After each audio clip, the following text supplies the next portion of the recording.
วาดแล้วก็เจ้าอาวาสร่วมด้วยช่วยกันก็ได้ทำตามแบบเบ้าของพระเดชพระคุณหลวงปู่ว่าในงานนี้ก็มีผู้ที่มาบำเพ็ญบุญบำเพ็ญกุศลก็ทำการเราถวายบรรดาพระสงฆ์สามเณรที่มาจากต่างวัดถวายทุกรูปถวายทุกรูปแต่พอดีในวัดเราไม่ได้ถวายวันนี้ท่านพระครูประหลัดสุวัฒนะมงคลสิทธิคุณก็พร้อมด้วยท่านเจ้าคุณพระศรีศิลปาจารย์และก็พร้อมด้วยคณะผู้จัดก็ได้นำปัจจัยและผ้าห่มยาสีฟันมาถวายแก่พระสงฆ์สามเณรและก็แม่ชีตลอดถึงคนงานในวัดทุกท่านก็ได้รับปัจจัยแจกกันตามกำลังก็เป็นสินน้ำใจเพราะว่าถือว่าได้ร่วมด้วยช่วยกันถ้าเจ้าคุณนำมาแจกก็ขอขอบคุณและอนุโมทนาจัดให้มีงานเกิดขึ้นภายในวัดแล้วก็มีน้ำใจก็ถือว่าเรามีน้ำใจเหมือนกันทั้งหมดแล้วก็วันพรุ่งนี้ วันพรุ่งนี้อย่างคืนนี้ท่านเจ้าพระเดชพระคุณ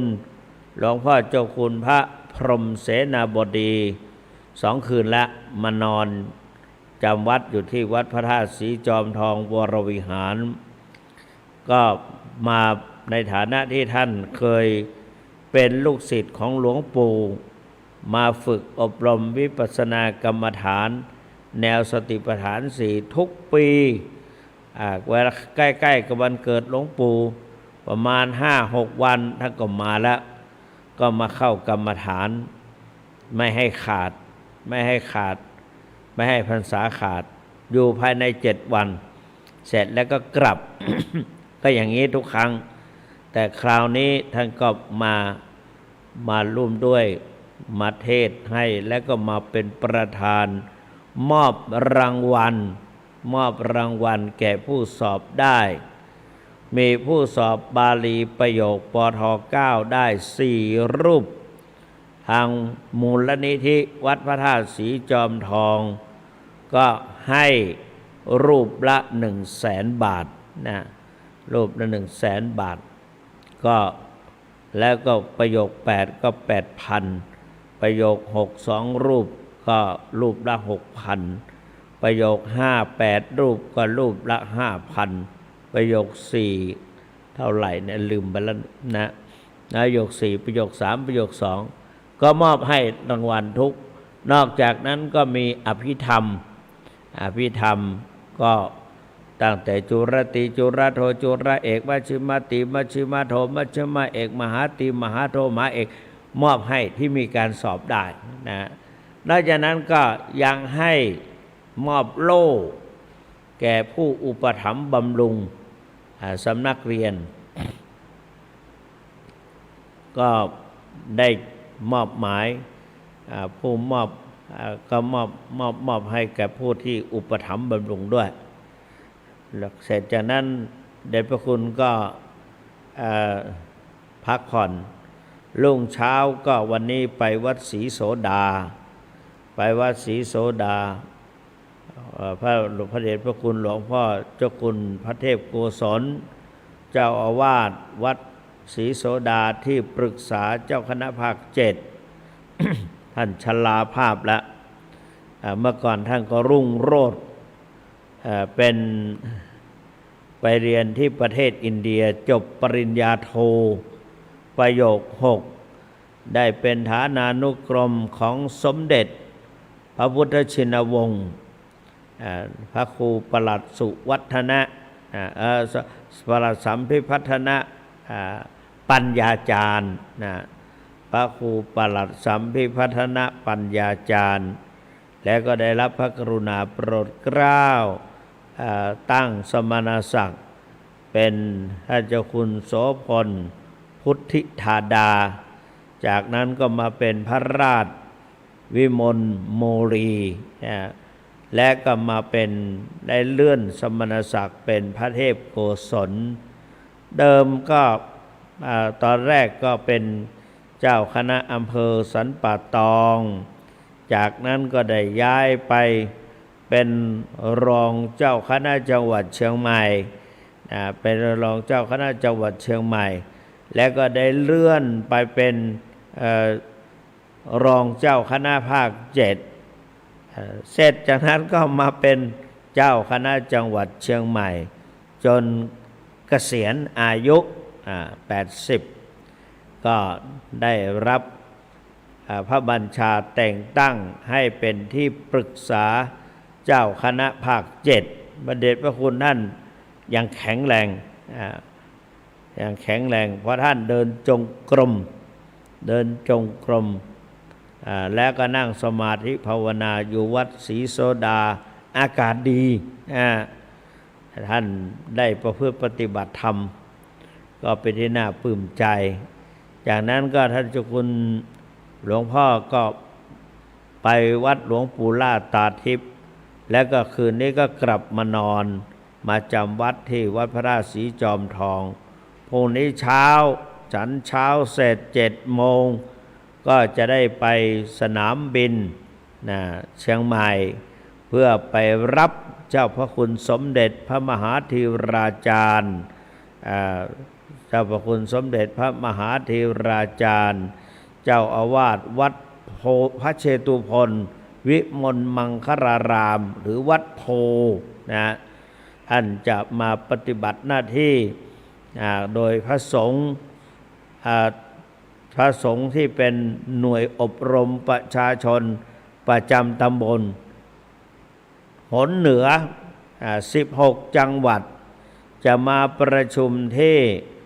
วัดพระธาตุหริพุนชัยหรือว่าทางมหาวิทยาลัยที่มหาวิทยาลัยสงฆ์วิทยาลัยสงฆ์ของลำพูนก็จะมาอบรมกันที่นั่นมีจำนวนหลายร้อยรูปก็จะมาประชุมกันที่นั่นเพราะว่าทุกตำบลจะต้องคัดเลือกพระอปต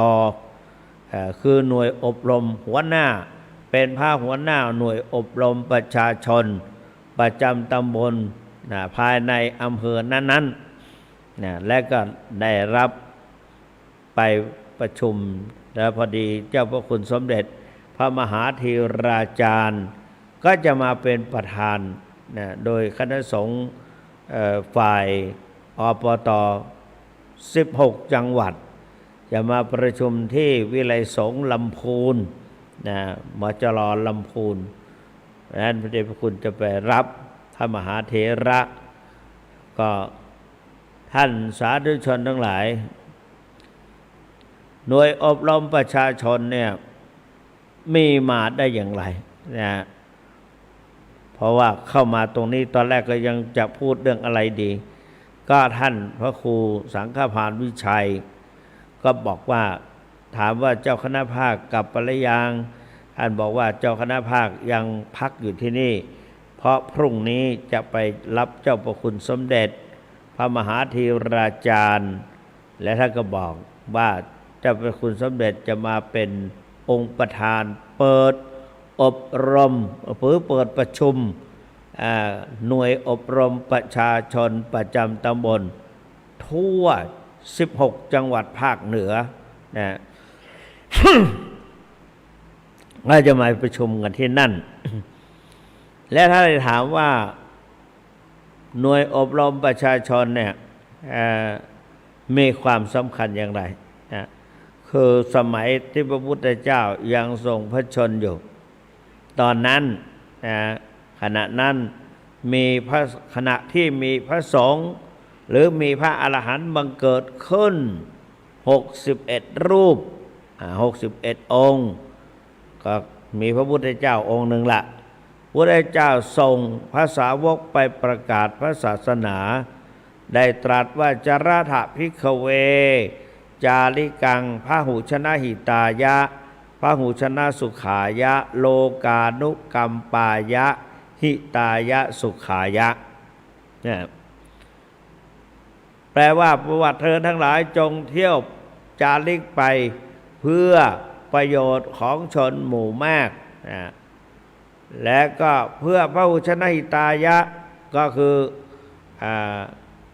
หิตายะก็เพื่อประโยชน์เกื้อกูลนะมากๆบอกว่าเพื่อเกื้อกูลอย่างมากนะแล้วก็หิตายะสุขายะก็คือเพื่อประโยชน์และความสุขนะเพื่อประโยชน์และความสุขแล้วก็ไปในข่าวครั้งนี้พระพุทธเจ้าให้เอาอะไรไปนะพระสงฆ์60 รูป60 องค์มีพระอรหันต์มีพระพุทธเจ้าอีกพระองค์หนึ่งไปแยกกันไปก็ไปก็นำเอาธรรมะมีอยู่ก็คือธรรมะนะธรรมะหลักธรรมคำสอนอย่างน้อยก็มีสติสัมปชัญญะสมัยอาตมาท่องสมเด็จพระมหาสมณเจ้ากรมพยาวชิรญาณวโรรสได้รจนารวบรวมเรียบเรียงมาเป็นแบบแผนเพราะฉะนั้นจึงได้เมกาต่อจากนั้นมาคณะสงฆ์ไทยก็มาจัดเป็นหน่วยอบรมประชาชนประจำตำบลมีอักษรว่าอปต.ภายหลังมาชาวบ้านก็จัดหน่วยอบรมหรือหน่วยอะไรองค์การปกครององค์การบริหารประชาชนประจำตำบลก็เป็นอบต.ของพระเป็นหน่วยเผยแผ่อบรมศีลธรรมจริยธรรมเผยแผ่แก่ประชาชนภายในตำบลอันนี้ก็ต่างกันทีนี้ก็การอบรมนั้นคณะสงฆ์ฝ่ายมหาเถรสมาคมตั้งขึ้นมาจะต้องอบรมประชาชนประจำตำบลและก็มีธรรมจาริกมีธรรมทูตนะก็เอาธรรมะของพระพุทธเจ้านี่แหละมาเป็นแบบอย่างแบบแผนของการที่จะเพิ่มสมาชิกเนี่ยก็อบรมประชาชนนี่แสดงว่าจะมาหลับไปแล้วเนี่ยว่าอบสมาชิกอะไรนั่นเห็นไหมหลับไปปิ้งก็ฝันไปพูดไม่ขาดแต่ว่าพูดมันผิดไปแต่ขออภัยนะเพราะว่าหลายคืนมาแล้วได้หลับนิดๆหน่อยๆวันนี้ไม่ได้หลับไม่ได้สักงิบเลยนะก็ไปตอนบ่ายก็ไปตอนภาคเช้าไปงานหลวงปู่ล่าตาทิพย์บ่ายโมงสอนวิปัสสนาแก่พระนิสิตปริญญาตรีปี 3เพราะว่าเป็นผู้ที่ไปสอนสมถกรรมฐานและวิปัสสนากรรมฐานหรือว่าธรรมะภาคปฏิบัติพอดีก็วันหนึ่งก็มีเดือนหนึ่งก็มีครั้งหนึ่งนะแล้วก็ไปเป็นครั้งก็ไปสอนเรื่องสมถกรรมฐานและวิปัสสนากรรมฐานแล้วก็กลับมาก็มาทำวัดแล้วก็มาประชุมในหัวค่ำนี่แหละเสร็จเรียบร้อยก็มาพูดที่นี่ก็รู้สึกว่าอยากจะจำวัดมันเหนื่อยก็ไม่เป็นไรตอนนี้ยังไม่จำพูดเดี๋ยวก็หายก็หลักการหลักธรรมที่สำหรับจะนำไปสู่ที่จาริกหรือว่าหน่วยอบรมประชาชนประจำตำบลเนี่ยก็1ศีลธรรมวัฒนธรรมนะศีลธรรมวัฒนธรรมคนเราจะต้องมีศีลวันนั้นอาตมาไปเทศน์คนเรานั้นศีลจะไม่ขาดรับรองว่า5 ข้อไม่ขาดถ้ามีคุณธรรม5 ข้อคือ มีเมตตากรุณาก็สามารถที่พอมีเมตตากรุณาจริงๆแล้วก็ศีลข้อที่หนึ่งก็ไม่ขาดไม่ด่างพร้อยเพราะเราไม่ฆ่าสัตว์เพราะเราทำไมถึงไม่ฆ่าสัตว์เพราะมีเมตตากรุณาเมื่อไม่ฆ่าไม่เบียดเบียนจึงอยู่ร่วมกันประดุจอยู่ร่วมกันด้วยไมตรีมีไมตรีจิตต่อกันเรียกว่าอยู่ร่วมกันด้วยไมตรีเนี่ยนอกจากนั้นการประพฤติปฏิบัติในรักษาศีลคือไม่เบียดเบียนมีเมตตากรุณานี่มากแล้วก็มีพรหมวิหารสี่อัปปมัญญาสี่ก็ยิ่งมีความรักความเป็นห่วงอะไรซึ่งกันและกันมีเมตตาจิตต่อกันเนี่ยเพราะนั้นเราก็อยู่ร่วมกันด้วยไมตรีเพราะมีคุณธรรมมีเมตตากรุณาเมตตากรุณาเมตตาแปลว่าความรักกรุณาแปลว่าความเอ็นดูสงสารเห็นใจนะเพราะฉะนั้นศีลข้อที่หนึ่งก็เป็นการอยู่ร่วมกันด้วยไมตรีแล้วโดยไม่โหดร้ายไม่โหดร้ายไม่เป็นนักฆ่าเพราะฉะนั้นก็ข้อที่หนึ่งก็อปต.ศีลธรรมข้อที่สองก็มีสัมมาชีพสัมมาอาชีวะก็ไม่เมื่อมีอาชีพเป็นหลักมั่นคงการลักเล็กขโมยน้อยเบียดเบียนช่อฉนก็ไม่มีก็จึงทำให้ก็บอกว่ายินดีเฉพาะในสิทธิของตนที่จะพึงมีพึงได้ยินดีในสิทธิของตนเพราะมีสัมมาชีพมีสัมมาชีพเพราะนั้นก็ไม่เมตตากรุณาสัมมาชีพสัมมาชีพก็ประการที่สามประการที่สามหน่วยอบรมประชาชนประจำตำบลหนึ่งศีลธรรมวัฒนธรรมสองสัมมาชีพสามสุขภาพพลานามัยสุขภาพพลานามัยต้องรักษาสุขภาพเพราะว่าตามปกติร่างกายเราถ้าเราไม่รักษาเราไม่ป้องกันเราก็อาจจะป่วยได้ความเจ็บไข้ได้ป่วยหลวงปู่ตอนมีชีวิตอยู่ท่านก็พูดวันนั้นนัดกันประชุมผู้ช่วยเจ้าอาวาสทุกรูปต้องเข้าประชุมโดยมีหลวงปู่นั่งฟังด้วยหลวงปู่ชอบให้กำลังใจไปนั่งฟังก่อนที่จะเปิดประชุมหลวงปู่ก็ถามมาครบแล้วยังเขาก็บอกว่ายังขาดใครขาดอาจารย์สันติเป็นอะไรขอโทษก็คือท้องร่วงทางเหนือเรียกว่าลุตองแล้วก็เลยมาไม่ได้ก็ไปประชุมไม่ได้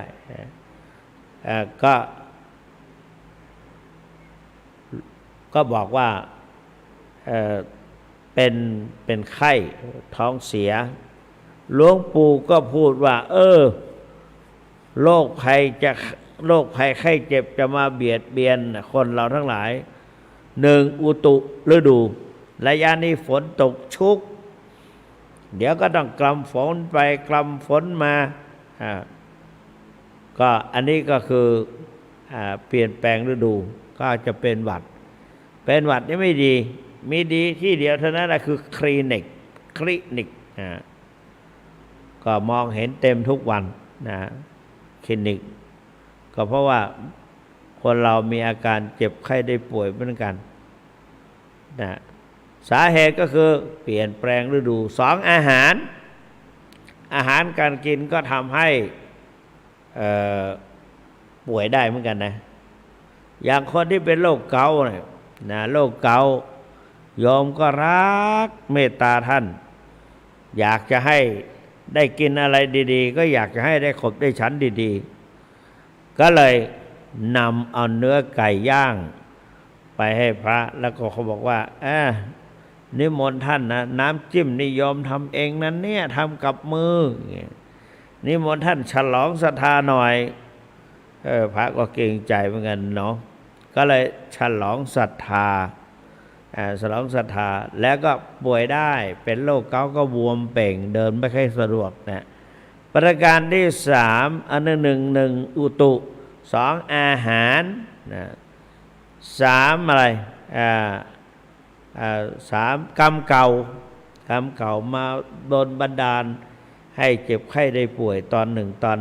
นะเพราะว่ากรรมนะพระเจ้าตรัสว่ากรรมมุนาวัตติโลโกสัตว์โลกย่อมเป็นไปตามกรรมนะอันนั้นกรรมของมีเฉพาะตัวตนก็ทีนี้หนึ่งสัมมาชีพสันติสุขภาพพนามัยนะก็นอกกรรมเก่าเพราะนั้นก็ต้องรักษาสุขภาพพนามัยไว้ตื่นเช้ามาก็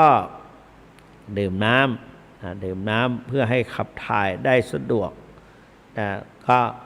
มาเจริญกรรมฐานภาวนาเขาเรียกว่าบุญก็ได้ไส้ก็เต็มไส้ก็เต็มก็เป็นอย่างเงี้ยนะทีนี้กรรมเก่าอย่างพระพุทธเจ้าครั้งหนึ่งก็ปวดบั้นเอวทรงปวดบั้นเอวซะจนโอ้โหปวดจนหน้าแดงพระพักแดงกล่ำแล้วก็เหงื่อไหลโชกหรือว่าพระเสโทไหลออกชุ่มไปทั้งตัวก็พันนนก็ถามว่าเป็นไงพระเจ้าค่ะเนี่ยพระเจ้าก็บอกว่าปวดเอวไปหาหมอกรมลพัฒน์ไม่ได้จะบอกหมอกรมลพัฒน์ไม่ต้องบอกพรุ่งนี้เช้าก็หายเงี้ยก็หายจริงๆด้วยก็เป็นอันว่าเคยเกิดเป็นนักมวยปล้ำขึ้นสู่เวทีแล้วก็ไปล็อกเอวเขานะแน่นรวบรัดอย่างแรงก็คู่ต่อสู้หรือว่าเพื่อนคนนั้นบอกยอมแพ้ยังไงก็ตามเพราะจิตเป็นอกุศลคิดอยากจะให้เขาพิการก็รวบรัดอย่างเต็มที่เขาก็พิการป่วยจริงๆทั้งชาติเลยชีวิตไม่มีความสุขต่อจากนั้นก็หนอโพธิสัตว์ก็มีการเวียนว่ายตายเกิดมาก็มาเกิดเป็นพระพุทธเจ้าเราเพราะฉะนั้นรู้สึกว่าจะหลับกลางครัน ต้องขออภัยนะไม่ไหวทีนี้ศรัทธาประชาชนนะอะไรอาตมาพูดอะไรเรื่องสุขภาพพลานามัยต้องรักษาสุขภาพพลานามัยนะสันติสุขความสุขเกิดจากความสงบก็หามุมใดมุมหนึ่งไม่ไปในสู่ที่สถานอึงคนึงแล้วก็หามุมใดมุมหนึ่งแล้วก็เจริญกรรมฐานภาวนาหรือเดินจงกรมอันนี้ก็ปลดเปลื้องสันติสุขก็จะมีความสุขเราอยู่ร่วมกันประพฤติปฏิบัติทำอย่างเดียวกันก็อันนี้ก็คือดูเหมือนว่ามีใครอยู่กับอาตมาเลยเนี่ยเนาะมันหลับเราคุยไปคุยมาเนี่ยมันก็มีคนอยู่ด้วยแล้วก็คุยกับคนนั้นพรุ่งนี้เช้าจะได้ตื่นเช้าต้องไปทำวัดนี่ก็สันติสุขนะสุขภาพอนามัยสันติสุขและศึกษาสงเคราะห์ก็สงเคราะห์สาธารณสงเคราะห์ญาติโยมตกทุกข์ได้ยากก็ช่วยเหลือเกื้อกูลอย่างปีนี้พระสงฆ์ปลูกบ้านให้ประชาชนอยู่นะโดยมีการอย่างสงฆ์จำเพอจอนทองนี่ก็ทอดผ้าป่าก็ได้184,500 บาทนะก็ มอบให้เลย100,000 กว่านะก็บ้านได้บ้าน1 หลังห้องน้ำ1 ห้องแต่ก็ดูเหมือนว่ายังจะเอาไปทำอะไรต่อได้อยู่ก็ได้ก็ไม่ว่ากันนะเพราะว่าทำเป็นประโยชน์แล้วนะสันติสุขนะสาธารณสงเคราะห์แล้วก็ศึกษาสงเคราะห์ก็ให้การอุปถัมภ์บำรุงสงเคราะห์อย่างที่ผู้รับโล่อุปถัมภ์ในการศึกษาพระบาลีวัดพระราชสีจอมทองแล้วก็มีโล่มอบให้นะตอบแทนนะอันนี้ก็ศึกษาสงเคราะห์สาธารณสงเคราะห์นะแล้วก็มีอะไรก็กตัญญูกตเวทิตาธรรมนะเราก็ต้องยึดถือความกตัญญูอย่างที่ศิษยานุศิษย์ของพระเดชพระคุณหลวงปู่เจ้าคุณพระพรหมมงคลละเขาก็จัดกันเลยรำลึกนึกถึงพระคุณของหลวงปู่เราก็ไปนั่งเป็นเพื่อนอยู่กับเป็นเพื่อนเขาที่ในงานนั่นแหละนะเอาอะไรออกนอกทางไปแล้วเห็นไหมหลับไปละ ออกนอกทางเว้ยไม่รู้นะเนี่ยคือปากพูดไปแล้วก็หลับในก็เหมือนกับคนขับรถเนาะนะ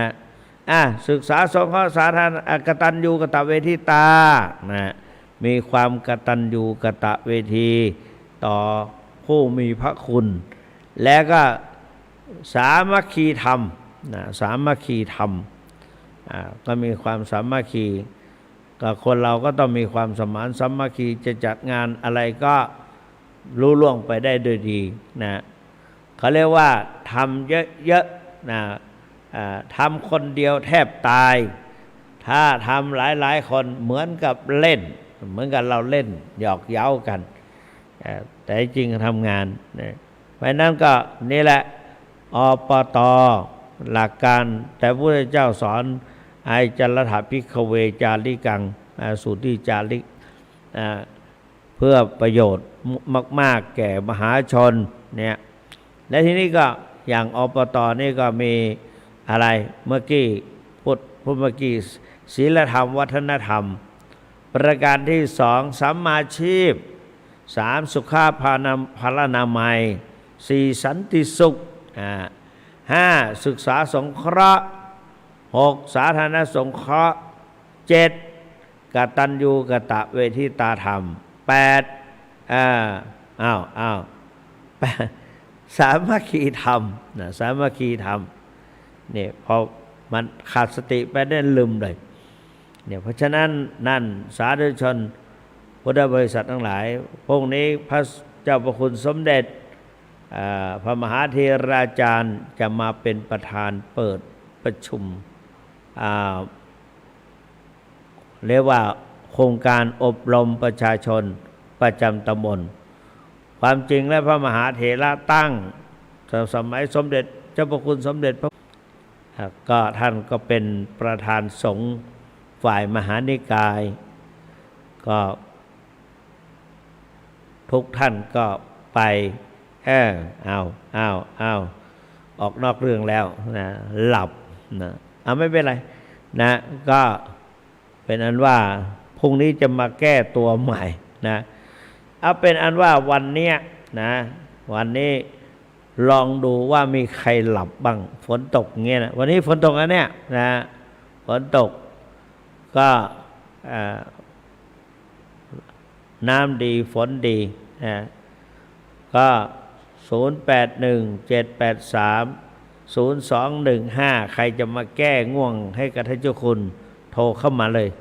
0817830215นะมีไหมหลับไปหมดแล้วมั้งนะขนาดเราเป็นผู้นั่งพูดไปยังง่วงเนาะโยมนอนฟังก็หลับนะเพราะว่าอีกอย่างหนึ่งฝนเป็นใจให้เรานอนมาแล้วในใครเอ่ยเจริญพรอันนี้โทรจากไหนเนี่ยลำปางฟังเจ้าคุณรับไปกรรมได้ บ่ใจท่านเจ้าคุณน่ะฟังมันพูดออกนอกเรื่องไปกรรมมันนิ่งไปกรรมเพราะว่ามันได้รับนอนมันได้นอนจะจัดงานคืนสุดท้ายน่ะจะโต้รุ่งแต่ไปบ่ไหวไปนอนแล้วเสร็จมันบ่เต็มอิ่มสักกรรมน่ะไม่ยั้งนะขอบคุณจะนักเนอะ0817830215นะเพื่อที่ใครจะมาแก้ไขรับเมื่ออาตมาพ่องโทรเข้ามาได้เนิบนี่ลำปางได้ไปละ1 แต้มละนะลำปางโทรไปหาเจ้าคุณแล้วรับเรียบร้อย บอกว่ายังเป็นเพื่อนอยู่นะเพื่อนฟังนะก็ทำให้ตาสว่างขึ้นมาหน่อยหนึ่งตอนนี้0817830215นี่ใครนี่เจริญพรตุ๊กตาเป็นไงบ้างค่ะโยมพ่อเผลอหลับไปเนี่ยฮะแน่กลับไปน่าจะไปพักผ่อนแล้วล่ะไม่ฟังอะไรละเนี่ยเหลืออีกไม่กี่นาทีขอบคุณมากๆอายุวันโนสุขังพลัง0817830215 โทรเข้ามาใหม่นะโทรเข้ามา0817830215เจริญพรเจ้านี่โทรจากไหนปากคอยเนาะปยาแดงปากคอยฝนตกวันในเมืองบ่ตกดีแล้วขอบคุณเจ้าหลายเนอะอายุวันโนสุขังยาแดงวางหูกรรมคือเขาโทรเข้ามานั่นเจริญพรเจ้านี่โทรจากไหนดอยสะเก็ดฝนตกวันนี้ดอยสะเก็ดหน้าตกหน้าขนาดนั้นนะขอบคุณเจ้าหลายเนอะกดปิดกรรมสายคนอื่นจะเข้ามากดปิดกรรมแม่081บกดเฮากด0817830215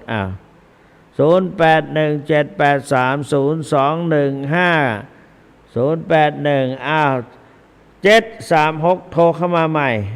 736ท้ายมันเนาะกดเข้ามาใหม่736กดเข้ามาใหม่0817830215เนี่ยตาเริ่มจื่นมาแล้วนะตาเริ่มดีขึ้นมาแล้วก็เมื่อกี้ทำทีทำท่าจะสู้ไม่ไหวก็สมัยก่อนโต้รุ่งได้บัดเดียวเอามได้เดี๋ยวจะได้ไปโต้ในโรงพยาบาล ไปนอนโรงพยาบาลเพราะไม่มันยับมันยัง0817830215ไวๆหน่อยศรัทธาเรือแถมบักกี้นาทีละนะ0817830215ขอบคุณมากๆเจริญพรอันนี้โทรจากไหน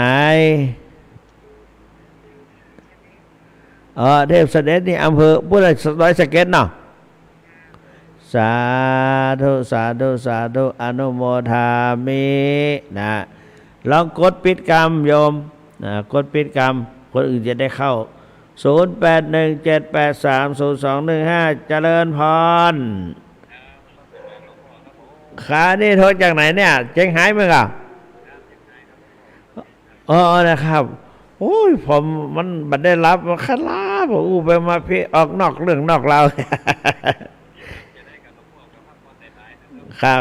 ขอบคุณมากครับเจเซตจากนี้ฮะนั่นน่ะเอาอบตนั่นน่ะศีลธรรมวัฒนธรรมสัมมาชีพเนาะสันติสุข ครับขอบคุณมากครับ0817830215 พระเจ้าพระสงฆ์เพิ่งโทรมาตัวนะพระเจ้าพระสงฆ์หลวงพี่จาก จังหวัดเจียงไฮ้วัดพระสิงห์เจียงไฮ้เปิ้นฟังโอ้อันยังเหลือแถมสาธุชนใครจะโทรเข้ามาก็โทรเข้ามาได้เจริญพรเจ้าอันนี้โทรจากไหนอ๋อร้องหัวแดงโอ้นะวันนี้ก็ไปฉันฮะขอบคุณมากอายุวันโนสุขังพลังเด้อ0817830215ใครที่ยังบัดรับเตอหรือว่าตื่นมาใหม่ๆนี่ก็เมาขี้หูขี้ตาก็กดเข้าไปหาเจ้าคุณ0817830215นะพระสุวรรณเมธีหรือตุลุงแหวงนะตุลุงแสวง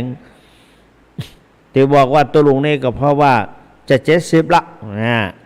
ใกล้เดือนแถมปีป่ายน้อยเดียวบ่ได้จะ70ละเนี่ยเจริญพรหายหน้าหายตาไปแม่ของท่านพระครูสังฆพานวิชัย เนี่ยนี่เต๋าคุมเครื่องอยู่เนี่ยนะโหงานเยอะติดกันอาตมาก็งานสอนด้วยอะไรด้วย แล้วก็งานหาอะไรใส่สมองด้วยก็ยังไม่มีอะไรก็พูดไม่ออกนะนี่ก็งานก็เพิ่งผ่านไปแล้วก็จะมีงานเข้ามาอีกหลายงานก็ดีใจที่โทรเข้าไปหานะขอขอบคุณและอนุโมทนานะ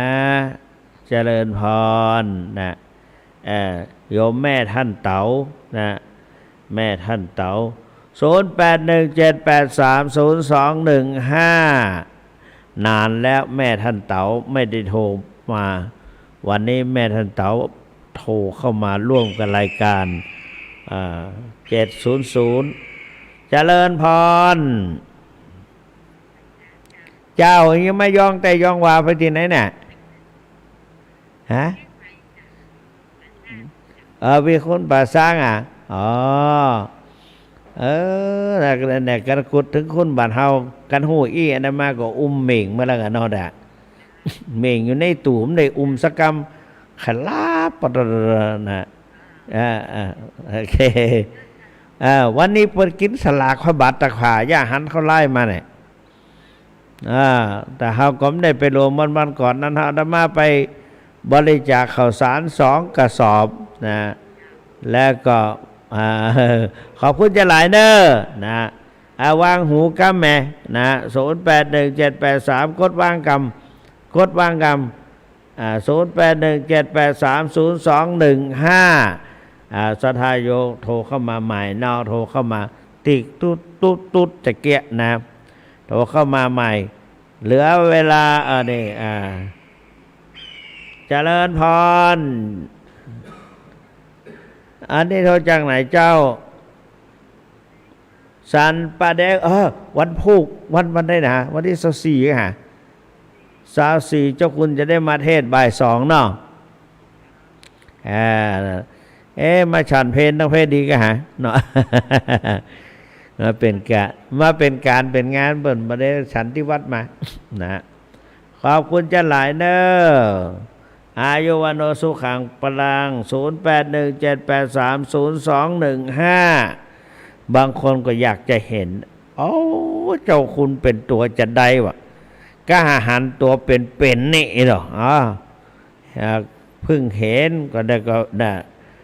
บอกว่าเพิ่งเห็นเป็นตัวเป็นนี่นะ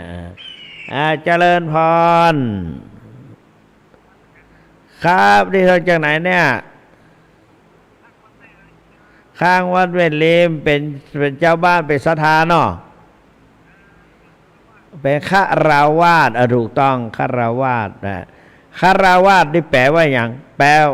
ว่าอาวาสะเนี่ยแปลว่าอาวาสแปลว่าสถานที่อยู่ฆระแปลว่าเรือนผู้อยู่ครองเรือนเนี่ยนะ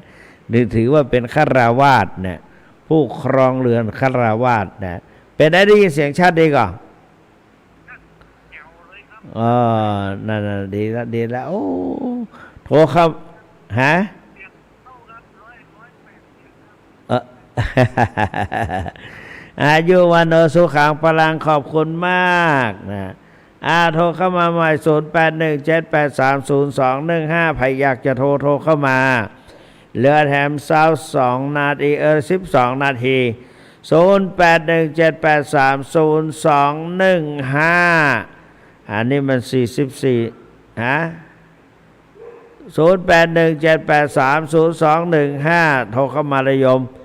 ก็เดี๋ยวจะหมดเวลาละใกล้เวลาสายน้ำไม่เคยคอยท่าการเวลาไม่เคยคอยใครนะ0817830215นะก็คุณยองมีอยู่ก่อนนะบ่มีเนาะกดไม่ทันญาติโยมกดไม่ทันเขาก็อย่าว่าแต่โยมเลยอาตมาก็กดบ่เป็นโดยโบกดอย่างใดจะได้เนาะ0817830215นะเหลือเวลาแถมน้อยเดียวละเดี๋ยวกำเดียว45นาทีเหลืออีก15นาทีนะเหลืออีก15นาทีจะ5ทุ่มนะอีก15นาทีจะ5ทุ่มโยมกดเข้ามาได้เลยท่านสาธุชนพุทธบริษัททั้งหลายกดเข้ามาได้เลยกดเข้าไปหาท่านเจ้าคุณพระสุวรรณเมธี0817830215นะแต่ก็มีอย่างถ้าเวลามีเวลาว่างก็กดเข้าไปตัวเนอะถ้ากดได้นะไม่ชนกันนะบ่ชนกันนี่ก็เวลามันผ่านไปอันเวลาและวารีมิได้มีจะคอยใครเรือเมล์และรถไฟก็เล่นไปตามเวลาโอ้เอและอืดอาดมักจะพลาดสิ่งปรารถนาพลาดแล้วจะโศกาอนิจจาเราช้าไปนะวันนั้นมาแล้วโทรมาแล้วโอ้กลิ่นดีเจริญพรเจ้านี่โทรจากไหนฮะหมู่บ้านสิริธรอยู่ที่ไหนในอำเภออย่างอำเภอสันทรายอ๋อโอ้เย็นก็ต้องสันทรายเย็นก็อายุวันโนสุขังพลัง0817830215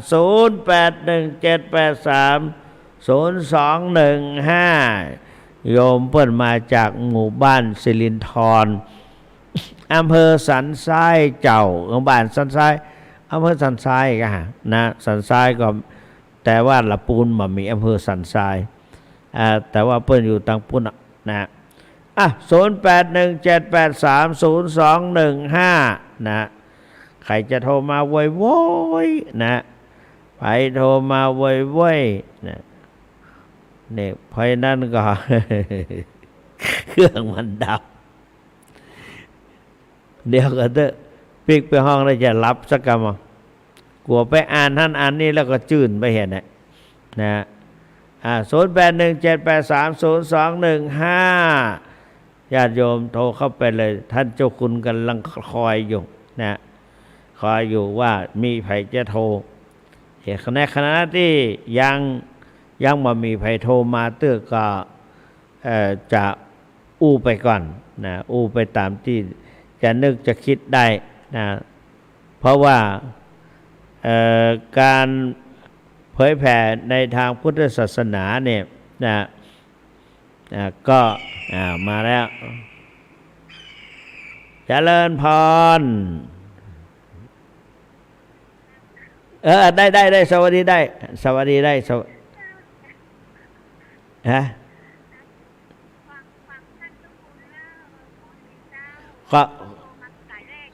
ขอบคุณมากมีโอกาสจ้างเผือกเนาะจ้างเผือกอันนั้นมาก็มาไหว้พระธาตุจอมทองมาไหว้สรีระหลวงปู่ทองได้โอ้พอเฟซบุ๊กกันพอในเฟซบุ๊กกันนะใน YouTube ก็ได้บอกว่านักเทศ พระสุวรรณเมธีเนี่ยสุวรรณเมธีก็ขึ้นมาแล้วล่ะนะขอบคุณจะหลายเด้อเจริญพร0817830215เหลือเวลาถึง12 นาที0817830215ตุริตังไวๆหน่อยนะก็นี่แหละท่านสาธุชนทั้งหลายเป็นการช่วยกันเผยแผ่พระพุทธศาสนานะสืบสานจันลงยุคต่อกันไปเรื่อยๆยุคหนึ่งไปก็ยกรุ่นหนึ่งไปก็รุ่นต่อเข้ามาอย่างนี้เป็นต้นอย่างเมื่อก่อนเนี่ยอาตมาเป็นครูใหญ่ตึงครูใหญ่ครูน้อยอยู่ด้วยกันหมดกวาดโฮงถูโฮงนะแล้วก็สอนหนังสือทั้งนักธรรมและบาลีสมัยแต่ก่อนมาอยู่ตอนแรกๆสอนนะแต่ปัจจุบันเนี่ยอาตมาก็มาขึ้นไปโรงเรียนพอขึ้นได้ทำไมถึงมาขึ้นไปมันขึ้นเบาไหวหัวเข่านะมันเหนื่อยมันอิดอย่างได้ก็มกนะมันเหนื่อยหมดเรี่ยวหมดแรงเนี่ยแต่ก็พยายามเหลือแถม10 นาทีสาธุชนทั้งหลาย0817830215เหลือแถม10 นาทีจะมีโอกาสได้สนทนากับท่านสาธุชนทั้งหลายนะทีนี้ก็มาอู้ถึงว่าสิ่งที่หลวงปู่ทองฝากเปิดฝากแต่นะมหาเนี่ยห้องอาตมาเป็นมหาเวลาไปอู้นะเวลาออกไปเทศต่างนอกต่างป้างนอกจากให้อารมณ์ขันแก่ผู้ฟังแล้วให้ผู้ฟังมีสาระได้สาระแล้วก็อยากจะให้เพิ่นได้ปฏิบัติได้ปฏิบัติบ่ต้องมาจอมตองบ่ต้องมานี่ก็ได้นะก็ไปปฏิบัติเอาแล้วสิหลวงพ่อทองฝากว่าก่อนนอนก่อนรับก่อนนอนเนี่ยนั่งสมาธินะนั่งสมาธิการนั่งสมาธินี่ก็เป็นการทำให้ถ้าเราได้ถึงที่สุดแล้วเนี่ยหลวงพ่อโชดกบอกว่าสามารถดูตัวออกบอกตัวได้ใช้ตัวฟังสั่งตัวเป็นเห็นตัวชัดจัดตัวถูกเนี่ยนี่แหละอ่านตัวออกบอกตัวได้ใช้ตัวฟังสั่งตัวเป็นเห็นตัวชัดจัดนึกอยู่ว่าจะอู้เรื่องอย่างนะนั่งสมาธิภาวนานะเขาถามตอนนี้ไปสอนไปก็ถามว่าหลวงพ่อปฏิบัติอย่างไรจะได้ดีก็คือว่า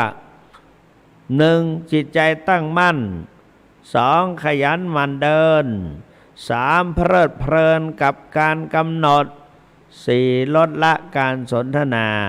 เดินกำหนดเท้านั่งกำหนดท้องจ้องดูอาการเคลื่อนไหวใจกำหนดสภาวะธรรมเนี่ยอันนี้คือการปฏิบัติ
ปัสสนา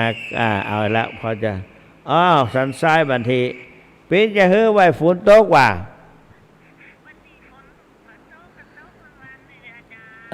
นั่นน่ะหันเงียบไปจะเมื่อนั่นแหละฮะฟังอยู่เนาะแล้วว่าคืออันว่าตุลุงนี่มาแขรับแต่ว่าเนาะฮะก็นั่นน่ะดีก็เขาพยายามมื่นตากว้างขอบคุณจะหลายเนออายุวันโนสุขังพระลังเหลืออีก4 นาที0817830215สันทรายบ้านที่วางหูไปแล้วนะใครจะโทรเข้าไปอีก0817830215นะ0817830215นะวันนี้ก็เอาอย่างแน่บ่ได้ต้องเอาปัจจุบันนะกำหนดปัจจุบันให้ได้การประพฤติปฏิบัติวิปัสสนากรรมฐานแล้วมาแล้วเจริญพรเหลืออีก3 นาทีเจริญพรเจ้านี่โทรจากไหนปากกองสารปีอู้ดีใจปากกองสารปีสมัยแต่ก่อนอาตมาผ่านเพราะว่าอยู่พระธาตุที่บุญชัยไปเฮียนเมธีไม่ใช่เฮียนปริยัติธรรมนะขอบคุณเจ้าหลายเนที่จะถวายยามองนั่นน่ะยาอมแม่เพื่อนดวนกะบุญดวนกะแม่บุญดวนเนาะขอบคุณเจ้าหลานนะแม่บุญดวนเนอวันที่อย่างเราวันที่1 ตุลาก็หาเขาจะไปที่อันสถานียางกวงยายยางกวงมันเปิ้นจะมีการอาตมาไปปิดสำนักไปปิดการปฏิบัติธรรมวิปัสสนาไปมอบนี่ตัววันที่1ก็1ตอนบ่ายนะเพราะนั้นมีโอกาสดีไปได้แม่บุญด่วนเนอเจริญพร0817830215แม่บุญด่วนนี่เปิ้นลำดาบฟ้อนดาบกู้เนี่ยนะฟ้อนดาบคู่เดี๋ยวนี้ก็สังขารก็ร่วงโรยไปพอสมควรก็แต่ว่าคงฟ้อนดาบได้อยู่เมื่อก่อนนี่มีไปเจองานอย่างต่างๆแม่บุญด่วนจะไปฟ้อนดาบการสร้างให้เกิดความถึงแม้ว่าจะร้อนจะยังขนาดก็คนก็ได้เปิดหูเปิดตาลีลาแห่งการฟ้อนดาบเป็นจะได้ตอนเหลือแถมนาทีเดียวเหลืออีกนาทีเดียวนะ0817830215ก็ต้องขอบคุณเพื่อนพุทธศาสนิกชนทุกท่านที่ได้ตั้งใจสดับรับฟังวันพรุ่งนี้เราจะมาพบกันใหม่วันนี้หากท่านศรัทธาสาธุชนท่านผู้ฟังผู้มีเกียรติทั้งหลายมีความปรารถนามีความปรารถนาฉันใดประการใดก็ขอให้สมดังไฟสมไฟอ้างเหมือนกันทุกท่านทุกประการเทินขอเจริญพร